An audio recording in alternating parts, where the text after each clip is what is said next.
오늘 함께 읽은 본문을 중심으로 변화의 시작, 성전 정화라는 제목으로 말씀의 은혜를 나누겠습니다. 본문에 등장한 히스기야 왕은 남유다의 13번째 왕이었습니다. 재위 기간은 29년이었어요. 역대기 기자는 솔로몬 이후에 다른 어떤 왕들보다 이 히스기야 왕에 대해 더 큰 관심을 가지고 자세하게 기록하고 있는 것을 우리가 확인할 수 있습니다. 그럼 구체적으로 히스기야 왕은 어떤 왕이었을까요? 남유다의 3대 성군이라 불리는 왕들이 있어요. 여호사밧, 히스기야, 요시야입니다. 이 히스기야 왕의 통치 행적은 오늘 본문 29장부터 32장까지 기록되어 있습니다. 히스기야 시대의 상황은 북이스라엘이 이미 아수르에 멸망한 후에요. 당시 아수르 제국은 최고의 전성기를 구가하고 있었습니다. 이때 히스기야는 아수르의 위협에 맞서고 나라 안에서 여호와 신앙을 바로 세워갔던 왕입니다. 특별히 역대기 기자는 그의 종교 개혁과 그의 신앙에 대해서 초점을 맞추고 있어요. 히스기야 왕은 성전을 정화하고 종교 개혁을 단행합니다. 그 개혁은 전면적인 변화였어요. 히스기야는 다윗과 솔로몬 이후에 유다의 예배를 회복한 군주로서 다윗과 솔로몬이 행했던 신앙을 유다 가운데 재점화하는 역할을 하였습니다. 여러분, 참으로 가치 있는 변화는 부분적인 변화에 그치는 것이 아니라 그 근본부터 철저하게 바뀌는 변화를 말합니다. 히스기야 왕 이전의 왕들은 우상을 없앤다고는 했지만 형식과 요식행위에 불과했어요. 부분적으로 남겨둔 것들이 너무 많았어요. 이로 인해서 이스라엘 백성들이 이 우상 숭배에서 계속 쉽사리 빠져나오지 못했던 것입니다. 부분적인 개혁은 이와 같은 결과가 되는 것이에요. 예를 들어서 우리가 하나님께 전적으로 순종하지 않는다면 나의 일부분은 순종하고 나의 일부분은 순종하지 못하고 이런 것은 완전한 변화를 이룰 수가 없는 것입니다. 근본적인 변화를 이끌 수 없어요. 하나님께 순종한다면 100% 순종하는 것이 어느 것은 순종하고 어느 것은 순종할 수 없다는 게 있을 수 없는 것입니다. 히스기야는 이러한 마음으로 결단을 하고 종교 개혁을 진행해 나갑니다. 히스기야의 그 개혁의 첫 걸음은 성전 정화였어요. 그럼 히스기야의 성전 정화는 어떠했는지 말씀을 통해서 한번 살펴보겠습니다. 오늘 본문을 통해서 우리가 알 수 있는 첫 번째는 더러운 것을 버렸다는 거예요. 더러운 것을.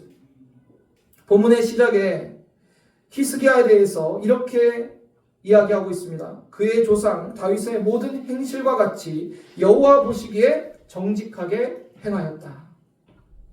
히스기야 이전에 다른 어떤 왕, 하나님 마음에 합한 왕들, 그 중에 다윗의 길을 히스기야가 가고 있다는 거예요.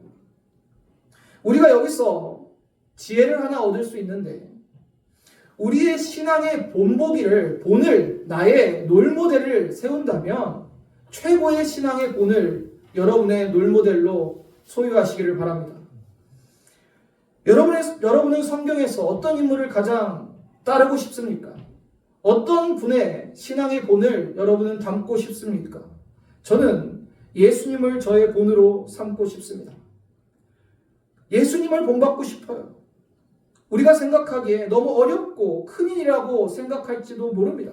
어떻게 예수님 같은 분을 우리가 닮아갈 수 있을까?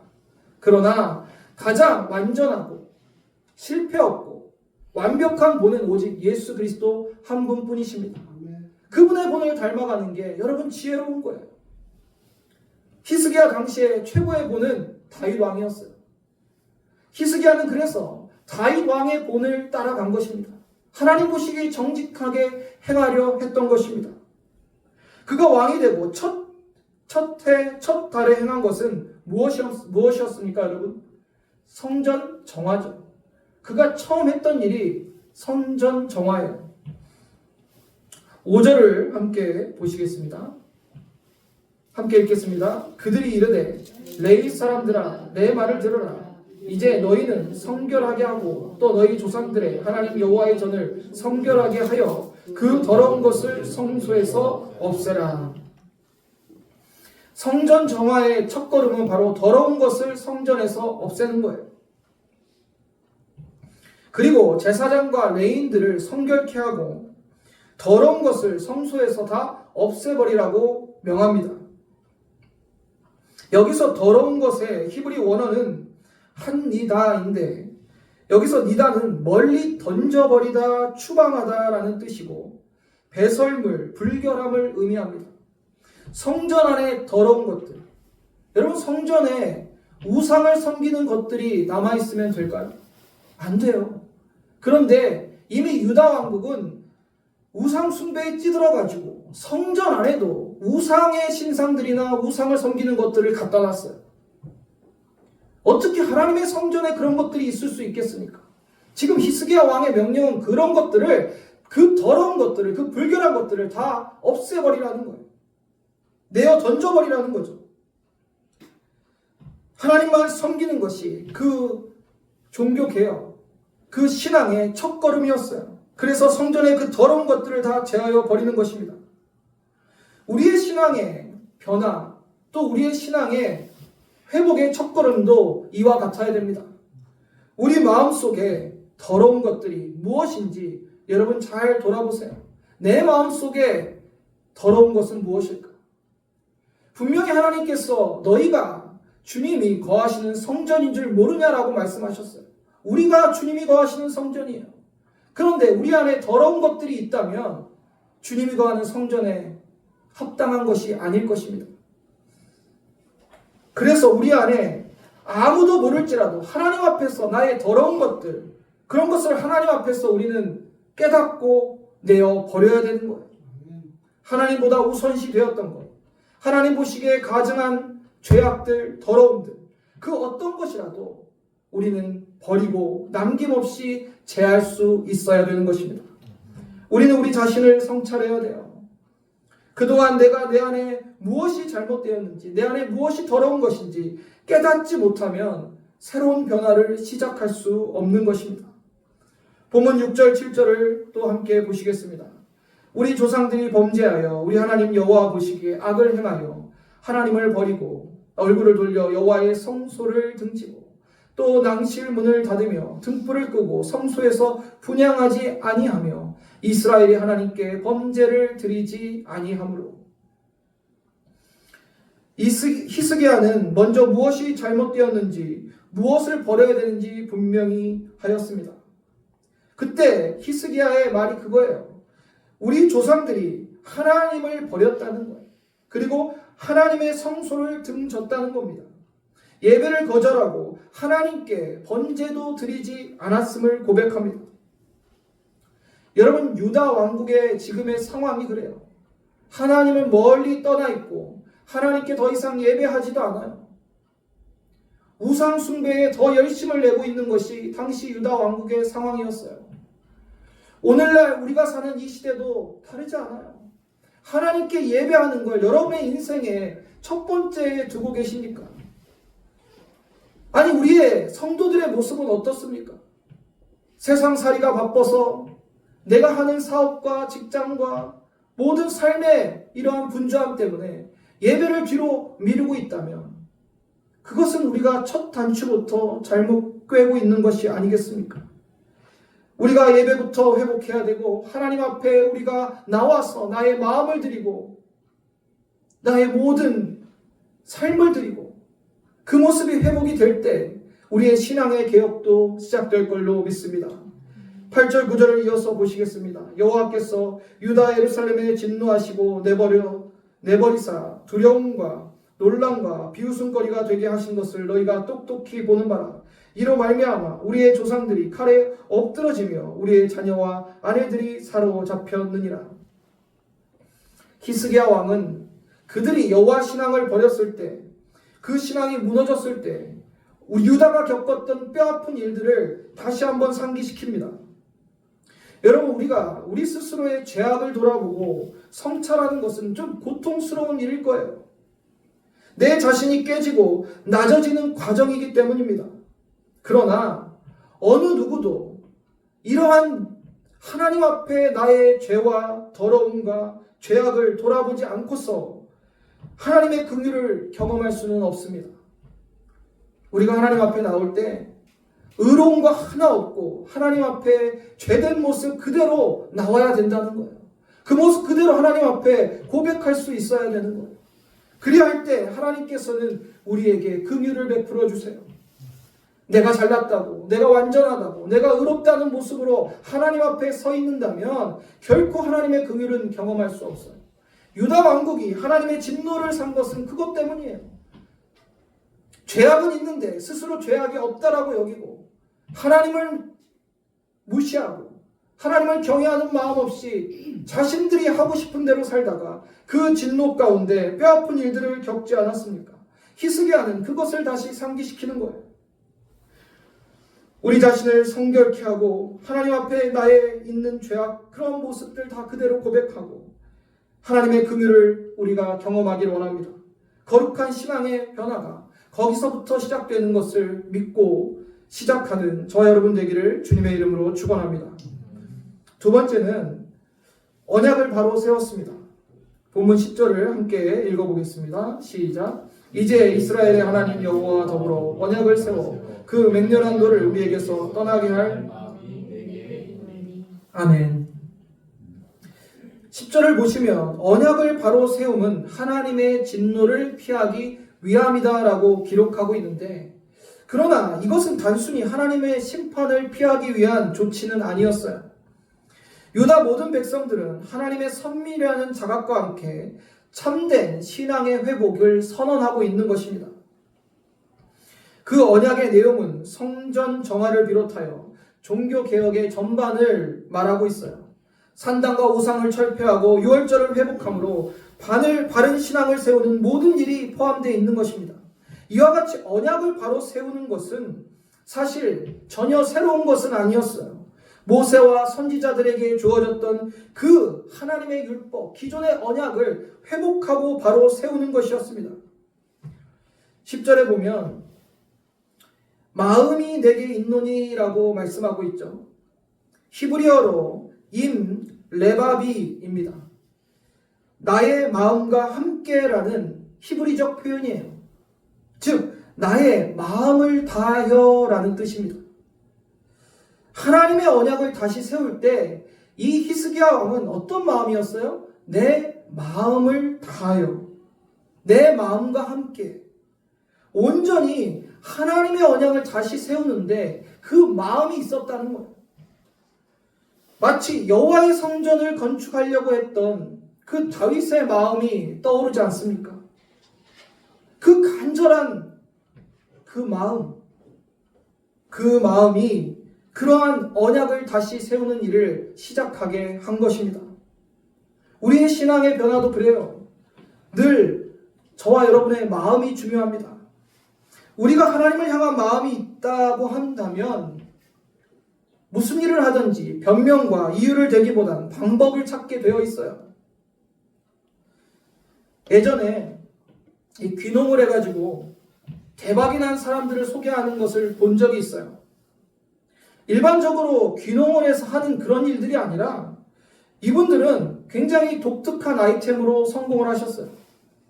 한 분은 관상닭이라는, 관상닭 들어보셨어요?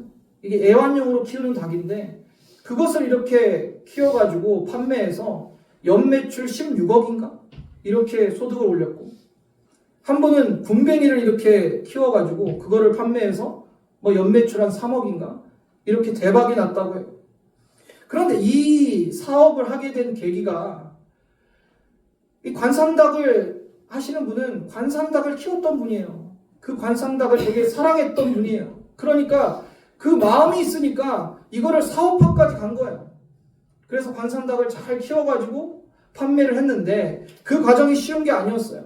자꾸 병에 걸려 죽고 막 문제가 생기고, 그런데도 그 마음이 있으니까 계속 관상닭을 사랑으로 키우면서 그것이 이제 나중에는 사업화까지 돼서 큰 소득도 얻게 되었고, 이 굼벵이를 판매하신 분은 자기 건강이 안 좋았는데 굼벵이를 먹고 좋아졌대요.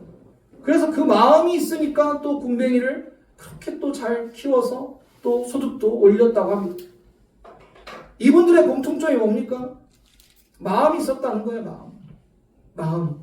그래서 사람들은 마음이 있으면 방법을 찾게 되어 있어요. 여러분의 신앙의 변화가 이루어지지 않는다면, 내 잘못된 영적인 습관들이 고쳐지지 않는다면 먼저 하나님을 향한 내 마음이 어떠한지 좀 돌아보셔야 돼요. 우리가 주님을 사랑하고 섬기겠다는 그 진실한 마음이 있다면 우리 삶에 하나님과 바른 관계를 맺지 못하는 부분들을 고쳐나가고 변화시켜 나갈 것입니다.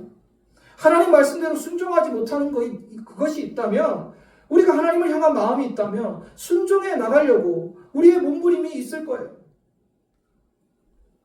비근한 예로 성도님들이 장사를 하시는 분들이 있잖아요. 그런 분들이 이제 주일날 어쩔 수 없이 장사를 해야 되는데 어떻게 하면 됩니까? 라고 저한테 이렇게 물어본 적이 몇 번 있었어요. 고민이 되죠. 일부 예배를 드리고 가서 장사를 해야 되는 건지, 아니면 주일이니까 온전히 장사를 쉬고 예배하고 정말 하나님의 은혜만 그 주일날 누려야 되는 건지, 어떠한 방법을 찾아냈던 간에 중요한 것은 하나님에 대한 마음이 있으면 방법을 찾는다는 거예요. 중요한 건 예배를 드리는 거겠죠. 예배를 드리는 거. 예배에 실패해서는 안 되잖아요. 장사를 하더라도 예배를 드리고 하고, 정말 예배를 할 수 없는 상황이면 예배를 위해서 내가 그 어떤 거라도 포기할 수 있는 그런 믿음의 모습이 있어야 되는 거죠. 근데 이것은 마음이 있어야 되는 거예요. 마음이 있어요. 마음이 있으면 방법을 찾는다니까요.